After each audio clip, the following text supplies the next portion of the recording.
Assalamualaikum warahmatullahi wabarakatuh.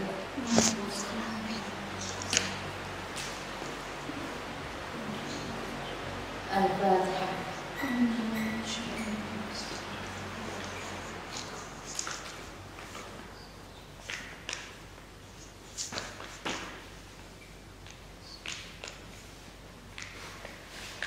Alhamdulillah kita bisa sambung ngaji pada kesempatan hari ini. Langsung aja kita terus pada hadis ke-42. Hadis ke-42 masih dalam bab keikutsertaan perempuan dalam jihadnya. Bismillahirrahmanirrahim. An Umar bin Khattab radhiyallahu anhu kana ono sapa Umar iku yatahaddatsu bercerita. Siapa Umar an Ummi Ammarah saking Ummi Ammar Nusaibah binti Ka'bin, yaitu Nusaibah binti Ka'ab. Sami'tu mendengar siapa saya Rasulullah sallallahu alaihi wasallam yaqulu bersabda siapa Rasul yauma Uhudin ing dalem waktu perang Uhud.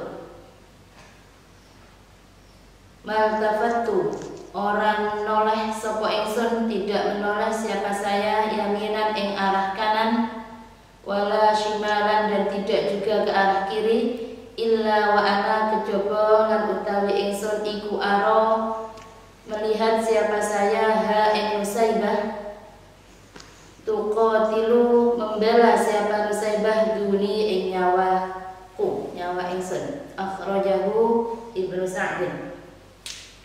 Hadis ke-42 diceritakan dari Umar bin Khattab, cerita tentang sosok sahabat Nusaibah binti Ka'ab.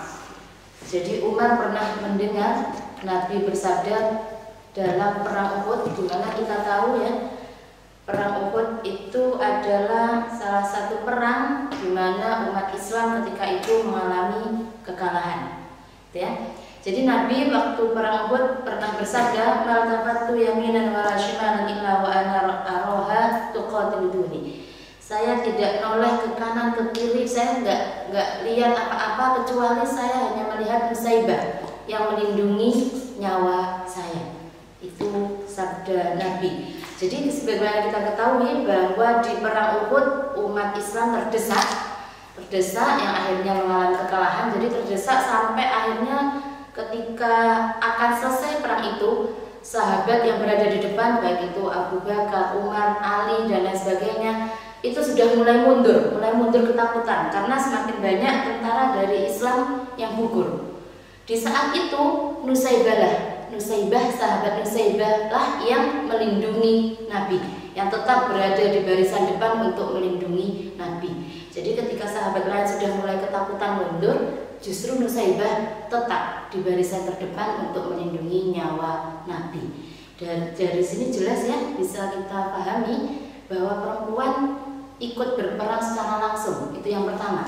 Yang kedua, tidak apa-apa ketika justru sahabat laki-laki sudah mundur, justru sahabat Nusaibah yang berani ke depan melindungi Nabi, dan itu dibiarkan oleh Nabi, maksudnya diridhoi oleh Nabi. Ketika misalnya dikatakan perempuan tidak boleh di hadapan, perempuan tidak boleh maju, perempuan tidak boleh ikut serta dan lain sebagainya, pasti Nabi melarang ketika Nusaibah berada di barisan terdepan untuk melindungi Nabi. Tapi tidak, Nabi membiarkan. Malah Nabi dengan bangganya bercerita bahwa Nusaibah lah yang melindungi beliau di perang Uhud. Dan karena inilah Nusaibah mendapat julukan Ummul Asya, perempuan yang penuh dengan luka pedang. Jadi karena beliau melindungi Nabi sampai akhirnya badan beliau dipenuhi oleh luka pedang. Makanya Nusaibah dijuluki sebagai Ummu Asya, ya, perempuan yang badannya penuh dengan luka karena pedang. Itu julukan kepada sahabat Nusaibah.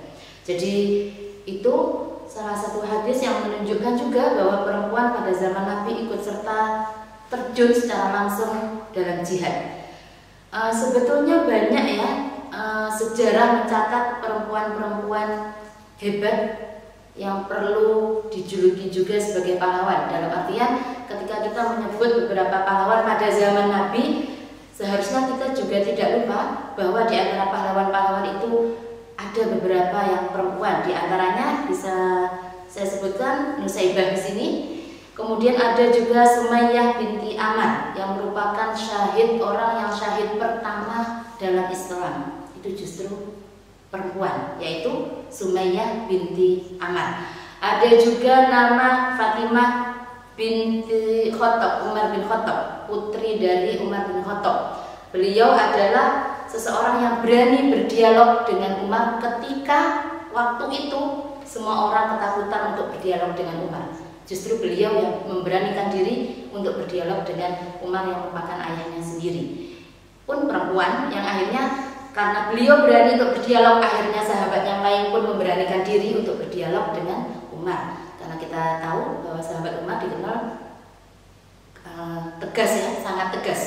Nah, oleh karena itu tidak banyak dari sahabat yang berani untuk berdialog dengan Umar, tapi putri beliau Fatimah justru yang berani untuk berdialog dengan Umar. Kemudian ada juga Asma binti Abu Bakar. Jasanya yang sangat besar diantaranya adalah menghapus jejak kaki Nabi ketika beliau hijrah. Jadi ketika beliau hijrah secara sembunyi, itu kan kalau di padang pasir jalan kan mesti ada bekasnya ya. Asmalah yang kemudian menghapuskan jejak kaki Nabi, biar orang musyrik, orang kafir Quraisy tidak tahu, oh berarti Nabi ke arah sana. Itu dihapus jejak kakinya. Itu adalah Asma yang merupakan putri dari Abu Bakar.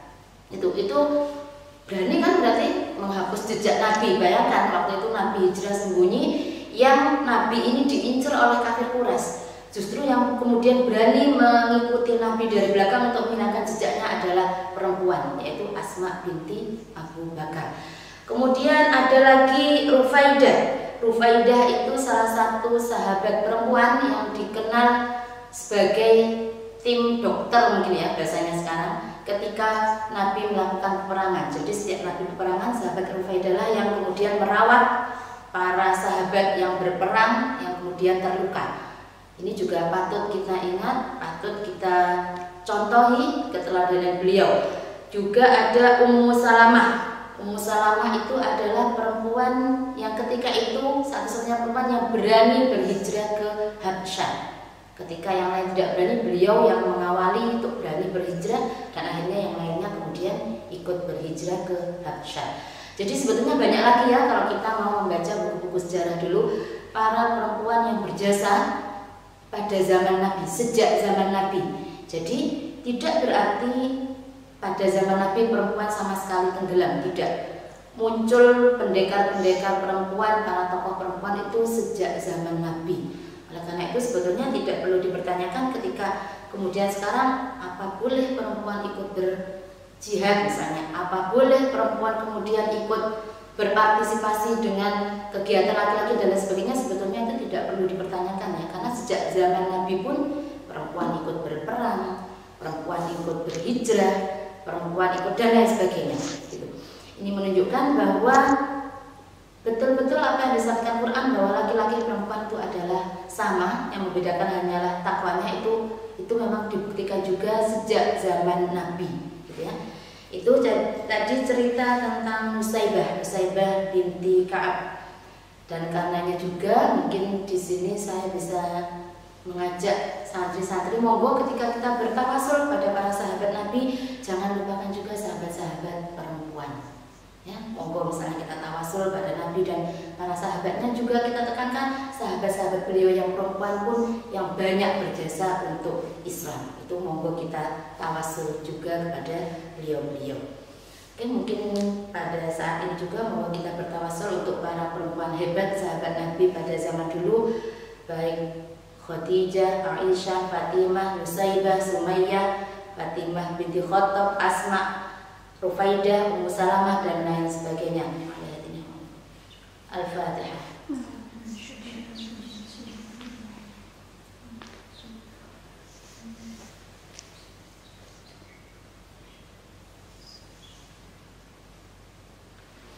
Dan mudah-mudahan kita sebagai perempuan yang sekarang bisa mengikuti jejak beliau-beliau yang sudah mendahului kita. Oke, hadis ke-43 kali ini sudah beda bab. Babul mar'ah wa kasbiha lil arzaqi wa infaqiha. Perempuan wa kasbiha dan pekerjaannya usaha pekerjaan perempuan lil arzaqi untuk mencari rezeki wa infaqiha dan menafkahkan arzak rezeki. Jadi bab tentang bolehkah perempuan mencari rezeki ataupun bolehkah perempuan bekerja ya. Nah, kalau kita simpelkan bahasanya, apakah boleh perempuan bekerja? Karena banyak juga seringkali pertanyaan ini kita dengar, boleh atau tidak seorang perempuan untuk bekerja. Oke, 43, hadis ke-43. An Jabir bin Abdullah radhiyallahu anhu yaqulu, tuliqat ditalak, diceraikan sapa kholati bibi saya. Fa aradat maka berkehendak karep sapa kholati an tajudda ing yen to memetik sapa kholati bibi saya, bibinya Jabir, nakhlaha ing kurmanya kholati. Fa zajaro moko menghalangi ha ing kholati sapa rajulun orang laki-laki antah ruja ing ento keluar sapa kholati. Fa'atat moko mendatangi siapa kholah an-nabiyya ing Nabi sallallahu alaihi wasallam. Faqala moko dawuh sapa Nabi, bala ya fajuddi maka petiklah nakhlaki ing kurmamu. Fa innaki moko sak temene sira kamu asa semoga mudah-mudahan anta soddaqi ing yen bersedekah siapa kamu au taf'ali utawa berbuat siapa kamu ma'rufan ing kebaikan. Rawahu Muslim. Wa juddun nakhli, lafaz juddun nakhli artinya ay qad uzamrat samrihi, memotong kurma, wa ahlihi dan mengambilnya. Jadi memotong kurma, memetik kurma.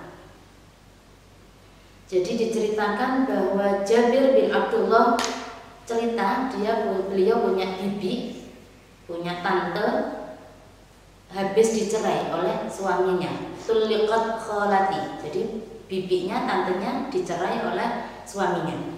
Kemudian bibinya itu pengen metik kurma.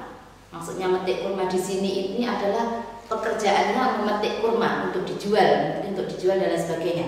Kemudian ada segolongan yang melarang, kamu nggak boleh metik kurma dulu, kamu kan baru ditalak suamimu. Nah, gitu. Kemudian si perempuan tadi, bibinya Jabir tadi mengadu kepada Nabi, bala fajuddi nakhlaki, nggak apa-apa, kamu petik aja kurmamu. Siapa tahu mudah-mudahan dengan kamu memetik kurma itu kamu bisa bersedekah ataupun berbuat kebaikan dengan kamu memetik kurma itu.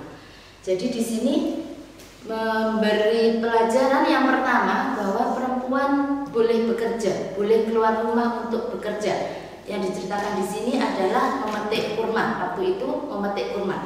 Yang kedua, bahkan perempuan yang sedang berada dalam masa iddah itu boleh untuk bekerja di luar. Karena jelas ini diceritakan bahwa bibinya Jabir habis ditalak oleh suaminya, berarti dalam masa iddah itu beliau keluar nggak apa-apa.